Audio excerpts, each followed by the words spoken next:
Bonjour bien-aimé, que le Seigneur te bénisse abondamment. Nous sommes en train de parler sur la nouvelle naissance. Nous avons déjà fait quelques séries par rapport à la repentance. Si tu n'as pas suivi, tu peux cliquer sur le lien qui défile sur ton écran. Aujourd'hui, nous allons parler sur le fruit de la repentance. Dans Matthieu chapitre 3, à partir du verset 7, vous allez voir des pharisiens, des sadducéens qui se dirigeaient vers Jean-Baptiste pour aller se faire baptiser. Et Jean-Baptiste leur donna des conseils, leur disait « Portez des fruits dignes de la repentance. » Les fruits dignes de la repentance. Cela veut dire que si nous nous repentons, nous porterons des fruits. Il y a des fruits qui sont liés à la repentance. Et le premier fruit de la repentance, c'est le pardon de nos péchés. D'abord le pardon, et dans ce point, il y a le pardon de nos péchés. Le Seigneur Jésus nous pardonne. Il pardonne tous nos péchés. La Bible déclare qu'il est devenu notre malédiction en allant à la croix. Il est allé à la croix pour porter tes péchés, tes souillures, tes idoles, tes iniquités, tes faiblesses, tes égarements. Donc sur la croix, il a remporté la victoire sur le péché pour toi. Et quand tu viens à lui au travers de la repentance, il te pardonne. Et il ramène ton compte à zéro. La deuxième chose, il te rend capable de pardonner d'autres personnes. Donc, non seulement il te pardonne de tes péchés, mais il te donne la possibilité, la capacité, la force de pouvoir toi aussi pardonner d'autres personnes. L'autre point par rapport au fruit de la repentance, lorsque tu te répands, tu retrouves ta force, tu retrouves ta capacité de dire non au péché. Non seulement tu abandonnes le péché, mais tu peux dire non au péché. Tu peux dire péché, arrière de moi. Le libre arbitre que l'ennemi avait volé dans ta vie t'est restitué au travers de la repentance. Et à nouveau, tu peux confronter certaines choses dans ta vie. Tu peux prendre certaines décisions et ne pas tomber. Le pouvoir sur le péché, Jésus-Christ a remporté ça et il te le donne. Un autre point très important par rapport au fruit de la repentance, c'est un cœur de chair.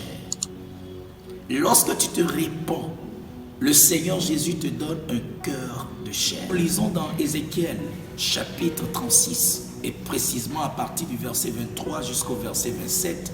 Il y a un verset où il dit « Dieu brisera le cœur de pierre qui est en vous et vous donnera un cœur de chair. » Ce cœur de pierre qui t'a éloigné du Seigneur sera remplacé par un cœur de chair. Un cœur capable de craindre Dieu à nouveau, d'être sensible à la présence du Seigneur à nouveau. Un cœur capable d'obéir à la voix du Seigneur, de comprendre que dans ça, c'est le Seigneur qui est en train de parler. Si tu n'as pas ce cœur, ce serait difficile d'avoir la crainte de Dieu qui est différente de la peur de Dieu. Alors l'autre fruit que le Seigneur nous accorde, c'est l'abandon total du monde. Oui, tu seras dans le monde, mais tu ne seras pas le produit du monde. Tu auras la capacité de suivre la volonté du Seigneur. Oui, suivre la volonté du Seigneur, c'est très important. Faire ce que Dieu veut que tu fasses.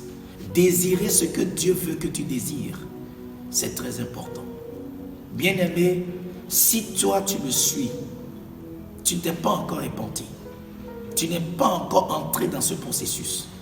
Alors, j'aimerais tout simplement te dire, si vraiment là où tu es, tu te sens brisé dans ton cœur, tu as pris conscience et tu veux prendre cette décision maintenant et confesser avec moi le Seigneur Jésus, j'aimerais t'inviter à faire cette prière-là avec moi.